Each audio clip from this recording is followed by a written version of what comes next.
गाना बोलिए आना ना भाई।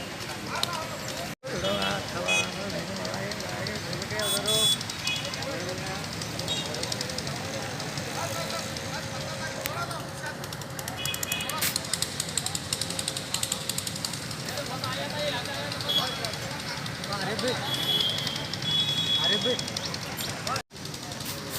लगा दो क्या बराबर है, ज़्यादा खींच के मत लगाओ, ऐसे लगाओ सीधा, बस बस लगाओ।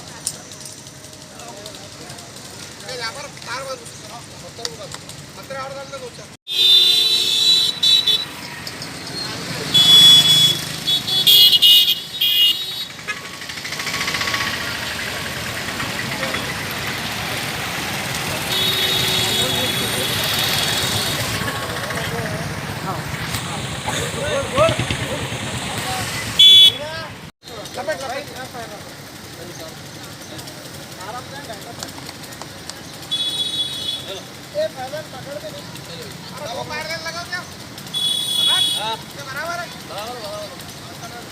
नहीं बांधना पड़ेगा पत्थर बांधना मुझे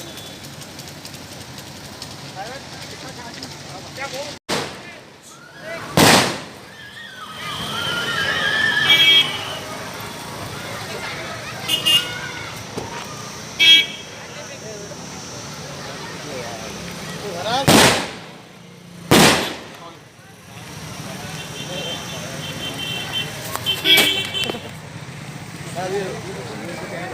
ये ला बेटा मैच हुई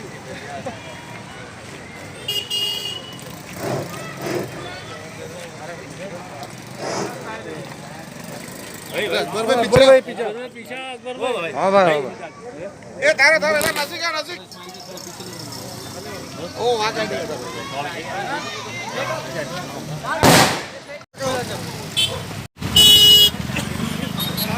कुछ टाइम भी नहीं है फिर चल आ जाओ हटो ए सर को बच्चा बच्चा सर को बच्चा जल्दी निकाल ए यहां पर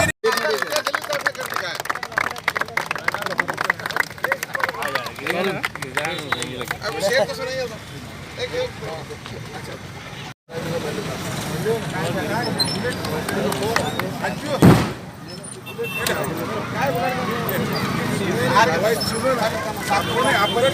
चलिए सर हटना में लेने हार का है ऑफिस में ऑफिस जल्दी ले गया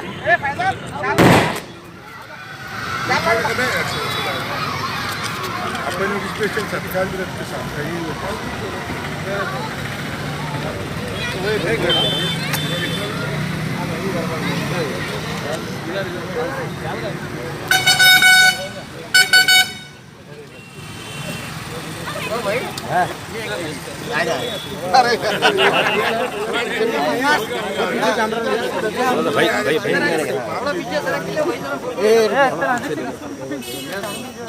थोड़ा सा रफत भाई ऐसा हो हाँ रफत भाई इधर झंडा मंगा के है झंडा निकालने लगा भाई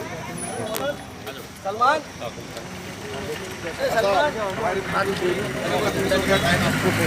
के बड़े बड़े एमएलए एमपी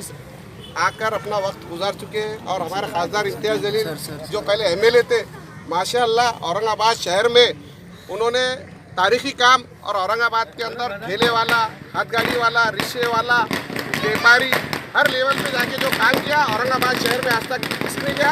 और इम्तियाज़ भी एक तारीखी खासदार और आमदार रहे और मैं इनको मुबारकबाद देता हूँ। औरंगाबाद शहर में बच्चे थे जब से ये ब्रिज का सोचे थे ब्रिज बनने वाला है लेकिन अल्हम्दुलिल्लाह हमारे खासदार इम्तियाज़ जलील ने जो काम किए औरंगाबाद में हमको लगता है कोई खासदार ना आमदार काम करेगा। हम मुबारकबाद देते हैं और हमारी वार्ड के हमारी फैमिली की तरफ से उनको बहुत बहुत मुबारकबाद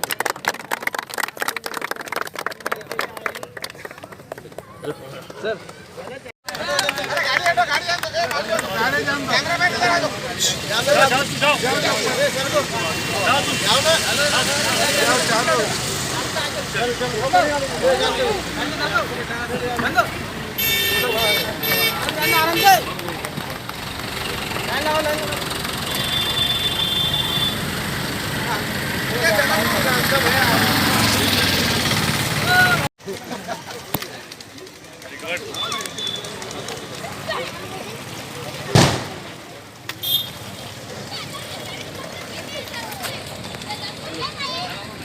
सर ऐसा है कि उधर से ऐसी गाड़ी है, ऐसी गाड़ी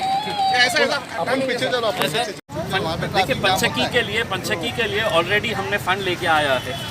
लेकिन दिक्कत ये है कि एक वकील साहिबा है जो हाई कोर्ट के अंदर गई है और उन्होंने हाई कोर्ट से ये स्टे लेकर आया है कि किसी हिस्टोरिकल मॉन्यूमेंट के 100 फीट के अंदर है तो आप कोई कंस्ट्रक्शन नहीं कर सकते हैं करके वो दिक्कतें आ रही है। लेकिन पंचकी का पुल भी बहुत डेंजर स्थिति के अंदर है, वो कभी भी गिर सकता है। पीडब्ल्यूडी ने इस तरह की एक रिपोर्ट तक दी है। पीडब्ल्यूडी की रिपोर्ट देने के बावजूद भी, लेकिन चूंकि ये मामला कोर्ट में है तो कहा है कि हम कंस्ट्रक्शन के लिए परमिशन नहीं देंगे, इस वजह से रुका है। जैसे ही कोर्ट से ये मामला हटेगा, मैंने खुद ने म्यूनसिपल कमिश्नर साहब अस्ति कुमार पांडे साहब से विनती किया हो कि आप अदालत के अंदर पैरवी करके ये पुल किस तरह से खतरनाक है और कभी भी गिर सकता है, लोगों की जान जा सकती है, इसलिए इस पुल को बनाने की इजाज़त है। इसके लिए हमारे पास फंड ऑलरेडी अवेलेबल है।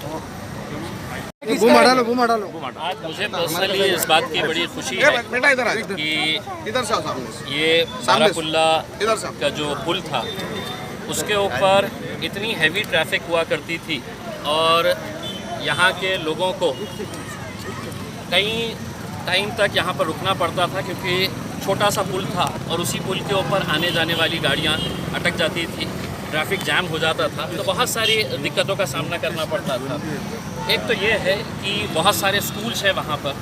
जो बाहर से जो गाड़ियाँ आती है एम्बुलेंसेस वो भी इस रोड का इस्तेमाल करती है, लेकिन ये इतनी दिक्कत होती थी सिर्फ एक ही ब्रिज होने की वजह से। और मैं भी कई सालों से सुनते आ रहा था कि बारामुल्ला का ये ब्रिज बनने वाला है करके, जिस वक्त मैं आमदार नहीं था। लेकिन जब मैं आमदार बना और यहाँ के लोगों से चर्चा की तो सभी लोगों की एक मांग थी कि यहाँ पर ये ब्रिज बनना चाहिए। बड़ी दिक्कतों का सामना मुझे पर्सनली करना पड़ा क्योंकि फ़ंड निकालना बड़ा मुश्किल था मेरे लिए कि किस तरह से फ़ंड निकाले, क्योंकि उस वक्त सरकार थी ये सरकार जो है। लेकिन इसके बावजूद भी मैंने मिन्नतें की, गिड़गिड़ाया और लोगों को ये बताया वहाँ के उस वक्त के सरकार को कि हमको इसके लिए पैसा दे, क्योंकि ये हमारे शहर के लिए एक बहुत बड़ा। आज खुशी इस बात की है कि ये पुल का उद्घाटन हो रहा है और मैं समझता हूँ छावनी का इलाका हो, नंदनवन कॉलोनी हो, पड़ेगांव, मिटमिटा, जितने भी लोग शहर के अंदर आते हैं, ये सभी लोग जब यहाँ से गुजरेंगे तो एक बात का यकीन है कि यहाँ से गुजरते वक्त वो मुझे दुआ ज़रूर। हमारे हमेशा के जो मसले को, ट्रैफिक के खास तौर पे जो मसले को जो हल किया है, उसके लिए मेरे दिल में अल्लाह की तौफीक से जो 2 शेर मैंने लिखे हैं, आप सब गौर से सुने। ये जवाब है हमारे इम्तियाज जलील साहब की तरफ से, हमारे एमपी साहब की तरफ से, कि तेरे शहर का मैं अकेला उम्मीदवार हूँ, तेरे शहर का मैं अकेला उम्मीदवार हूँ, अब मैं आमदार नहीं इस शहर का खासदार हूँ। तेरे शहर का मैं अकेला उम्मीदवार हूँ, अब मैं आमदार नहीं इस शहर का खासदार हूँ। और अगले शेर पे बतौर खास तवज्जो दीजिए कि तेरे शहर का मैं अकेला उम्मीदवार हूँ, इस शहर का मैं अब आमदार नहीं खासदार हूँ। जिसने इनकार किया था बस्ती में एक घर के लिए, जिसने इनकार किया था बस्ती में एक घर के लिए, उस गांव का मैं अकेला जमींदार हूँ। जो हमारे इम्तियाज जलील साहब है, जो एमएलए थे पहले, आज एमपी है। उन्होंने जब एमएलए थे तो हमने स्टार्ट में हम भी महानगर पालिका से जब चुनकर आए थे, वार्ड नंबर 50 था, वार्ड नंबर 33 हुआ, तो हम जब से फॉलोअप देते थे हर मीटिंग के अंदर हम डिविजनल कमिश्नर, म्यूनसिपल कमिश्नर, इनको हमने लेटर देना चालू करे। और फर्स्ट लेटर निवेदन हमने खासा इम्तियाज जलील एमएलए थे जब उनके यहाँ से डिविजनल कमिश्नर साहब को दिए थे 2015 में। और उसके बाद जब भी मीटिंग होती तो हमारे पास इलेक्शन के पहले 2 साल पहले ये रोड का पूरा मास्टर प्लान हो गया था और सब चीज़ हैंड ओवर थी। तो हम हर मीटिंग में करते, इम्तियाज जलील साहब के सामने बात रखते थे कि भाई ये ब्रिज का पहले काम शुरू होना चाहिए, क्योंकि औरंगाबाद शहर एक तारीखी शहर है और ये शहर का पुराना अप्रोच रोड जो है, एंट्रेंस जो आने वाला है, तो छौनी से फुलदाबाद, दौलताबाद, सारे रास्ते जो शहर के अंदर आने वाले तो ऐसी थे। और औरंगाबाद के अंदर जो इम्तियाज जलील साहब ने काम को अंजाम दिया,